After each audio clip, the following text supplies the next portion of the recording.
안녕하십니까. 이영돈의 굿모닝 LA 시작합니다.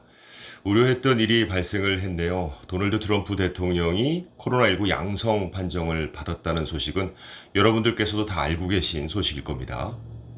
그래서 이영돈의 굿모닝 LA 시간에는 그동안 들어온 소식들을 좀 종합해서 여러분께 알려드리는 시간을 갖도록 하겠습니다. 우선 어제 션 코리 대통령 주치의가 성명에서 트럼프 대통령과 영부인이 모두 현재 괜찮은 상태라면서 대통령 부부는 코로나19에서 회복되는 동안 백악관 관저에 머물 계획이다라고 발표를 했습니다. 콜리 주치의는 트럼프 대통령이 회복 기간에도 업무를 계속할 수 있을 것으로 예상한다고 했지만 대통령 부부가 발열 등 증상을 나타내는지 건강을 회복할 때까지 얼마나 걸릴지 등은 언급하지 않았습니다. 현재 나와 있는 보도에 의하면 마일드 심톰 정도로 보도가 되고 있습니다. 그 이야기는 많이 아픈 것은 아닌데 또 증상이 아예 없는 무증상도 아니라는 얘기가 되겠죠. 자, 일단 트럼프 대통령이 확진 판정을 받으면서 어떤 경로로 감염되는지가 관심사에 떠올랐습니다. 왜냐하면 트럼프 대통령을 중심으로 한 측근들은 현재 미국을 이끌어가고 있는 행정부의 주요 인물들이기 때문이죠. 우선 의심해 볼 수 있는 부분은 호프 힉스 백악관 보좌관인데요. 트럼프 대통령이 확진 판정을 공개하기 몇 시간 전에 힉스의 감염 사실이 먼저 알려졌는데 힉스 보좌관은 트럼프 대통령을 가까이에서 보좌한 인물로 최근까지도 트럼프 대통령과 밀접 접촉한 인사로 꼽힙니다. 또 일단 지난달 29일에 오하이오주에서 열리는 대선 첫 TV 토론과 다음날 미네소타주 유세를 위해서 이동할 때 각각 대통령 전용기인 에어포스 1하고 대통령 전용 헬기인 마린 1을 같이 탑승했다는 거죠.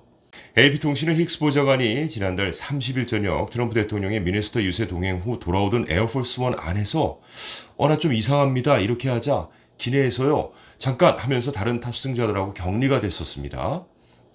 결국 힉스 보좌관은 어제 코로나19 확진 판정을 받았고 몇 시간 지나서 트럼프 대통령 부부 역시 코로나19에 감염된 것으로 드러난 것이죠.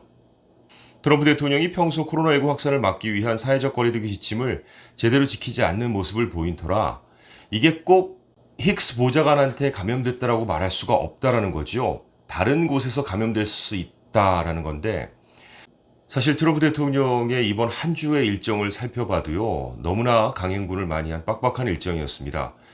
하루에도 여러 주를 돌아다니면서 유세를 벌이거나 선거 관련 행사를 진행했고요. 이 행사에는 마스크조차 제대로 착용하지 않은 애들이 대거 참여했었기 때문이죠. 자, 어쨌든 트럼프 대통령이 힉스 보좌관이 아니라 그 이전에 다른 경로로 감염이 됐다면 대통령이 이 기간에 밀접 접촉한 이들이 상당수 감염 위험에 노출됐을 최악의 상황을 배제할 수가 없고요. 이 경우에 백악관 고위 인사들까지 줄줄이 격리 대상에 오른다면 행정부의 업무가 큰 차질이 빚어질 우려가 있는데 일단 다행스러운 것은 마이크 펜스 부통령 부부는 코로나19 검사에서 음성 판정을 받았습니다. 트럼프 대통령이 대통령 업무를 수행하지 못하게 되면 펜스 부통령이 권력 승계 1위가 되는 거죠. 자, 그리고 여기서 또 지금 중요한 것은 대선 상대인 민주당의 조 바이든 후보의 감염 여부가 초미의 관심사로 떠오르고 있습니다. 바이든 후보는 지난 29일에 트럼프 대통령과 TV 토론을 했는데요.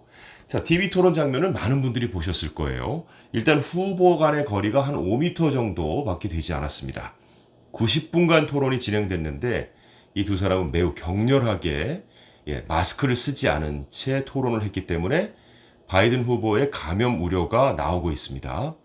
자, 이렇게 되면 바이든 후보까지요, 감염되거나 2주간 자가격리라는 권고를 받게 된다면 선거일이 불과 한 달 남은 시점에 양당 후보 모두 유권자와 대선 직전까지 대면으로 만날 수 없는 사상 초유의 일이 벌어질 공산이 크다라는 거죠.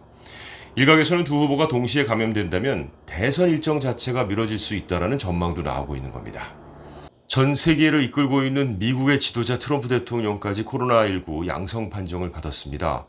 사실 이 코로나19에 대해서 처음엔 저희들이 굉장히 큰 관심을 쏟았습니다만 요즘 어느 정도 코로나19에 대해서 무감각해진 그런 느낌이 있는데 다시 한번 살짝 살펴보면요.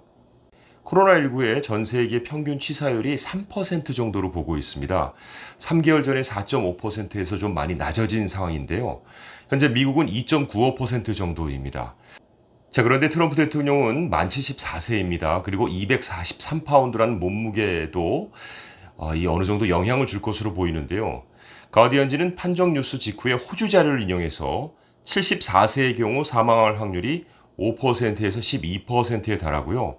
몸무게는 좀 비만에 해당하기 때문에 40% 정도는 위험도가 높아져서 사망 확률을 7에서 18%라고 분석을 했습니다.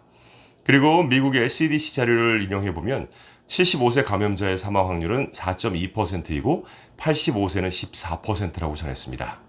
네, 이 코로나19가 감염률은 높지만 치사율이 낮기 때문에 아주 큰 걱정을 할 필요는 없습니다만 앞서서 보리스 존슨 영국 총리가 걸렸었죠. 그리고 거의 그의 사후 준비를 하기도 했었다라는 것을 보고 상당히 무서운 병이구나라고 깨달을 수가 있었는데 거기다가 또 브라질 대통령 자이르 보우소나루도 걸렸었고요. 중남미에서는 후안 올란도 에르난데스 온두라스 대통령하고 자니네 아네스 볼리비아 임시 대통령이 각각 6월 중순과 7월 초 코로나19 판정을 받았던 것을 기억할 수가 있겠습니다. 또 최근에는 과테말라 대통령이 코로나19에 감염이 됐었죠. 네, 이렇게 일단 트럼프 대통령이 코로나19 양성 판정을 받으면서 여러 가지 종합적으로 지금까지 들어온 소식들을 전해드렸는데요. 아무튼 현재 나스닥, 다우, S&P 500 지수 모두 하락한 상황이고요. 만약 에어포스 원 등에서 단체 감염이 있다라고 발표가 되면 그러지 않아도 어려운 항공업계는 또 다른 어려움을 겪을 것으로 보입니다. 네, 보통 다사다난하다 이런 표현은 연말에 연초를 맞이하면서 다사다난했던 한 해를 보내고 이런 말을 많이 쓰는데요.